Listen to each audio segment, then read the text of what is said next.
अस्सलाम वालेकुम, welcome back my channel. I hope सब लोग ठीक होंगे, खैर खैरियत से होंगे। मुझे उम्मीद है कि आज की वीडियो आप लोगों को बहुत ज़्यादा पसंद आने वाली है।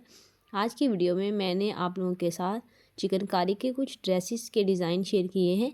ये बहुत ही प्यारे से डिज़ाइन हैं। ये जलपरी पर न्यू आए हैं, न्यू कलेक्शन है जलपरी पर चिकनकारी की। तो ईद पे आप इसको वेयर कर सकते हैं। ये इसका फैब्रिक जो है वो कॉटन फैब्रिक है, कैमरिक जिसे बोलते हैं। ईद पे ना गर्मी होगी ना ही सर्दी होगी, तो दरमियान का मौसम होगा, तब हम कैमरिक के कपड़े बड़े आसानी से पहन सकते हैं। तो मैंने आप लोगों के साथ जलपरी की कुछ कलेक्शन शेयर की है। तो बहुत ही प्यारे से सूट हैं, आप ईद के लिए ख़रीद सकते हैं। प्लीज़ पूरी वीडियो देखें ताकि कोई भी डिज़ाइन आप लोगों से मिस ना हो सके। जो मेरी वीडियो पे नए आए हैं वो बेल आइकन का बटन ज़रूर दबाएं ताकि हर आने वाली वीडियो से वो लोग अपडेट रह सकें। Thank you everyone, again thank you. Full video watch करें। Thank you.